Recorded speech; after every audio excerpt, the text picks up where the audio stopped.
Eu estou com algumas informações na minha cabeça e eu vou te pedir paciência, porque o Espírito, ele é muito mais veloz do que a nossa capacidade humana, não importando o tamanho da nossa capacidade humana. Tudo aquilo que o Espírito nos confia sempre vai se sobrepor à nossa habilidade, à nossa capacidade. E ele me deu algumas informações que me parece que eu não estava preparada fisicamente hoje o suficiente para isso, ou mentalmente hoje o suficiente para isso. Então eu vou devagar para tentar não errar, e você tente assimilar cada uma das coisas que vão ser ditas, porque às vezes, diante de um texto como esse, por a gente já ter lido, ouvido e falado sobre ele muitas vezes, a nossa mente já fica meio que formatada dentro do que pode ser dito. Então a gente acaba se fechando para uma coisa simples, porque acredita que só pode vir algo que vai ser interessante para a gente se for uma revelação que a gente ainda não ouviu. Mas a verdade é que antes de chegar em algo que a gente ainda não ouviu, Deus usa caminhos de muita simplicidade, porque Deus não é complicado.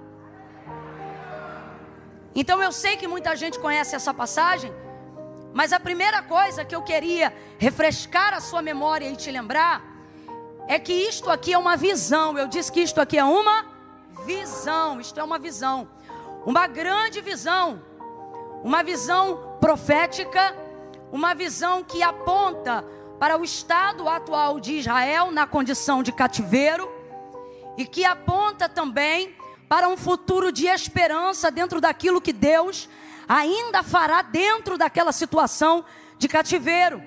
Porque diferente da nossa mentalidade de achar que as coisas só começam a acontecer, coisas boas, depois que processos difíceis acabam, Deus não depende de circunstâncias favoráveis para começar a agir. Pelo contrário, essas circunstâncias são o chamamento de Deus para que processos extraordinários aconteçam no meio da tribulação, no meio do processo. Tanto é que os maiores testemunhos que você tem para contar não são de momentos da sua vida onde você não tinha mais luta, mas foram em momentos onde a prova mais ardia que você viveu os maiores testemunhos que sua vida e seu ministério carregam.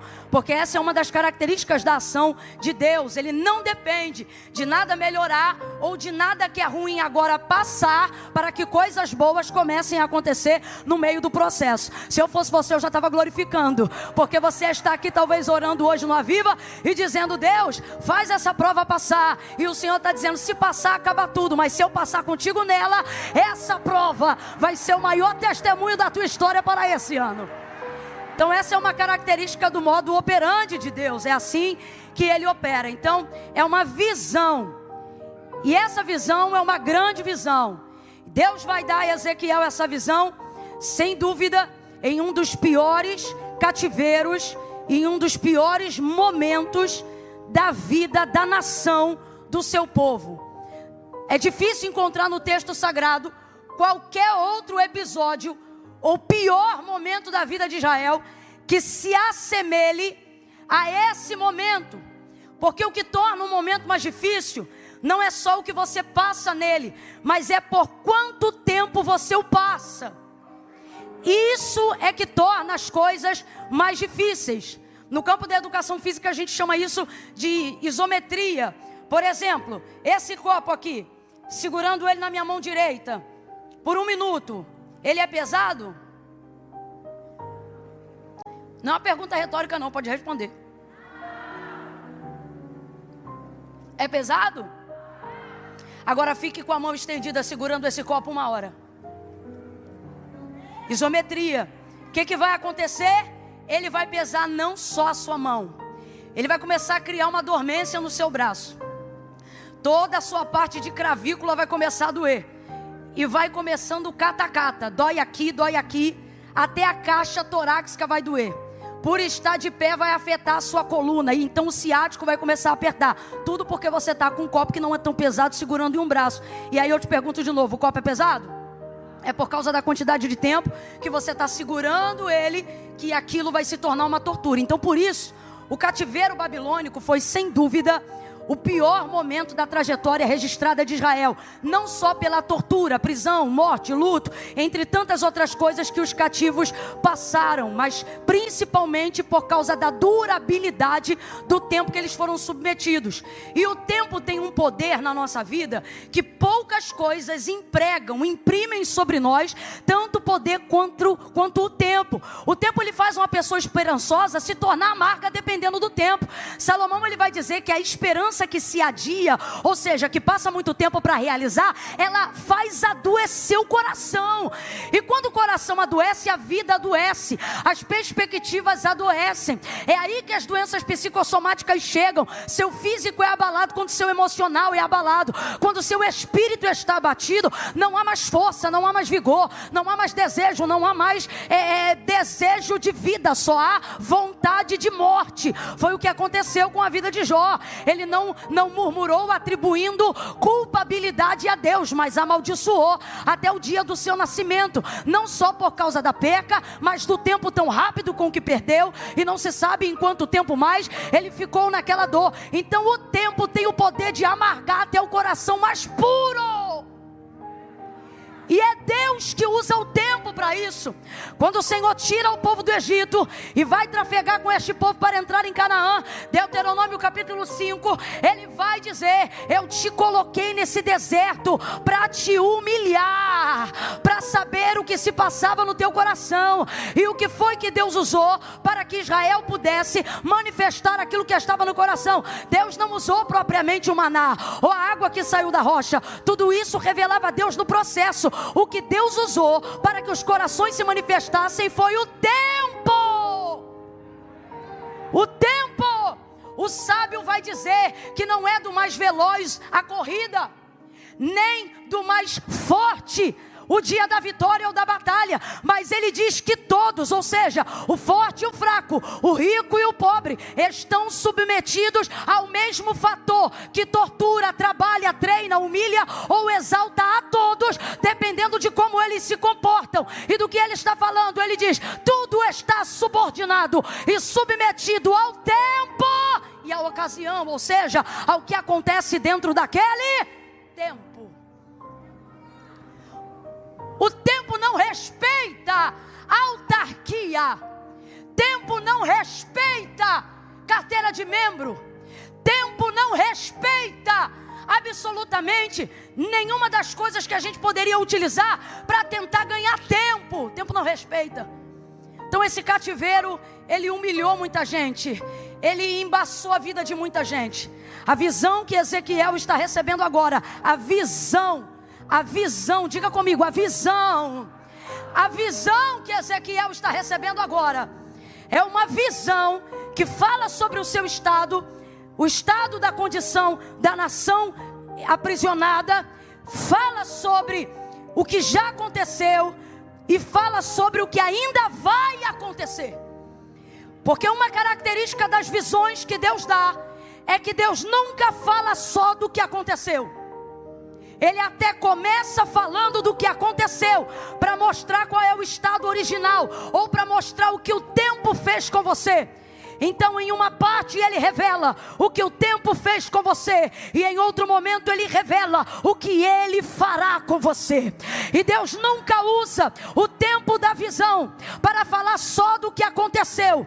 Deus vai se revelar numa visão a Ezequiel para falar do que vai acontecer. Então Deus está dizendo aos homens que recebem uma visão: tenham isso em mente. Eu vou não só atestar o estado que você está, mas eu também vou revelar o lugar que eu vou te colocar. Eu não sei se você está entendendo, mas Deus me trouxe hoje aqui para dizer a alguém: há esperança na revelação do futuro. Há esperança para quem persevera no tempo da dor. Deus então se manifesta a Ezequiel e entrega essa visão, uma visão global, uma visão nacional, uma visão que vai mexer com o mundo internacional, porque tudo que passa em Israel mexe com o mundo, com os governos, com os poderes. Nessa visão que Deus entrega a Ezequiel, toda ela é dada em espírito. Completa para mim, por favor. Ele a recebe, toda ela ali é dada em espírito. Deus é Espírito. Deus vai compartilhar com ele tudo da maneira dele em Espírito. É uma visão, lhe foi entregue em Espírito. Eu quero que você entenda isso, não é um sonho. Sonhos podem ter influências espirituais, mas sonhos não são visões. O profeta Isaías vai ensinar aos profetas dizendo: quando vocês tiverem um sonho, não digam eu tive uma revelação, diga eu sonhei. Tudo separado no seu devido lugar. A mulher de Pilatos, por exemplo, estava sob forte influência numa atmosfera espiritual daquilo que estava para acontecer com Jesus. Mas o Senhor não lhe entregou uma visão. Contudo, por causa da influência espiritual da crucificação de Cristo e por ele ser mantido por Pilatos, que era marido dela, a casa dela se conectou a uma atmosfera espiritual e ela teve um sonho, ao ponto que lhe perturbou a alma e lhe tirou a paz. Ela procura o marido dela e ela diz: não entres na questão deste justo, porque nessa noite eu muito padeci num sonho por causa dele. O texto não revela o que ela sonhou, mas o texto deixa claro uma revelação que era verdadeira. Enquanto o homem Cristo estava sendo acusado por crimes que nunca cometeu, mesmo sem ela ter relacionamento com ele, por divina revelação que estava sob influência de um sonho, ela vai dizer e afirmar que ele era justo. Mas eu quero que você entenda, não foi um sonho que Ezequiel teve, foi uma visão. Quando Deus quer falar com homens espirituais, Ele entrega a estes homens uma visão espiritual que vai apontar e vai estabelecer a maneira como nós devemos agir no físico, porque as visões são escassas. As visões vão se tornar completamente escassas nos dias do sacerdote Eli, quando ele tinha os seus filhos como administradores da casa de Deus, Ofni e Finéias. Quem ainda está comigo, diga amém.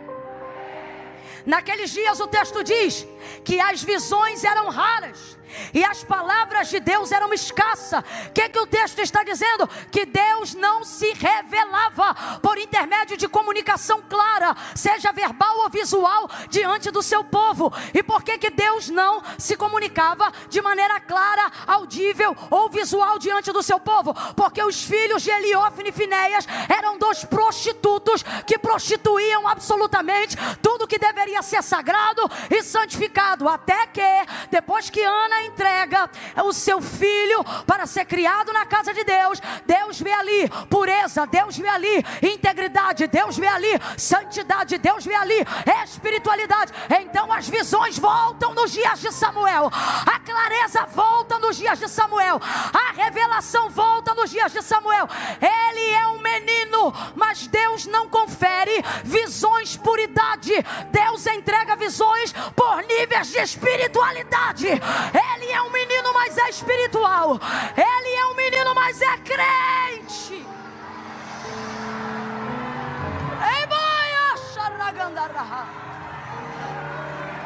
É menino, mas é puro. É menino, mas é santo. É menino, mas não se prostitui. É menino, mas não corrompe. É menino, mas não rouba oferta. É menino, mas não mete o dedo na caldeira. É menino, mas não adultera. É menino, mas não vacila. É menino e é santo. É menino e é puro. É menino e é íntegro. Deus vê lugar para revelação clara, para a visão que aponta para destino. Deus vê lugar para a plataforma segura, aonde Ele vê alguém com capacidade de manifestar entendimento espiritual. Agora, você vai ver que Samuel ainda não é nenhum teólogo formado.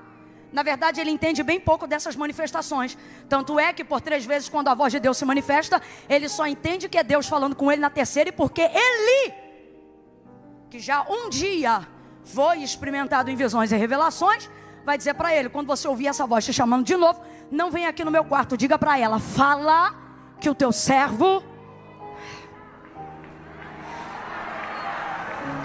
Tendo dito essas palavras, seguindo a orientação de quem sabe, mas não vive... Porque Jesus dizia acerca dos fariseus, e aí eu não me refiro a Eli, mas refiro-me a quem é muito bom de pregar sobre vida espiritual. a quem é muito bom de ensinar sobre o que a Bíblia diz. E acerca dos fariseus, Jesus dizia: quem fizer o que eles mandam vai ver Deus. Jesus disse isso. Quem ouvir as palavras deles verá a Deus. O que ele está dizendo? Porque o povo que acredita no que eles falam, mas mais do que acredita, pratica aquilo que eles falam, vai conhecer o Pai. Por quê? Porque eles não falam mentira, eles falam verdade. Tanto é que quando Jesus falou a primeira vez, e todos se maravilhavam de como ele era poderoso em palavras, não se maravilhavam porque ouviram novidade. Disseram: ele fala o que nós já sabemos, mas ele fala como quem tem autoridade. Oh, então ele dizia: quem ouviu o que eles falam vai ver a Deus. Agora, eles verão a Deus? Não, não verão, porque eles são bons no estudo. Desculpa a expressão, mas só para a gente entender. É gente que um dia teve uma experiência, mas achou que a espiritualidade ficou lá atrás. Só que Deus nos trouxe nessa noite de avivamento. E isso não é só sobre a Igreja da Penha. Isso é sobre todo o Rio de Janeiro. E aonde houver uma ADVEC conectada, os céus estão abertos sobre o Brasil nesse dia. Eu vou falar debaixo da unção que Deus me confiou. Eu vou repetir: os céus por estes dias estão abertos no Brasil. Não é no Rio, não é São Paulo, é no Brasil. Mas alguém liga comigo? Esta palavra: estão abertos sobre o Brasil. E a mensagem para hoje, pregada de diversas formas, ela tem uma temática. E qual é? Deus quer voltar a entregar visões claras, objetivas e extraordinárias, que apontam destino de nação, que apontam destino de reino.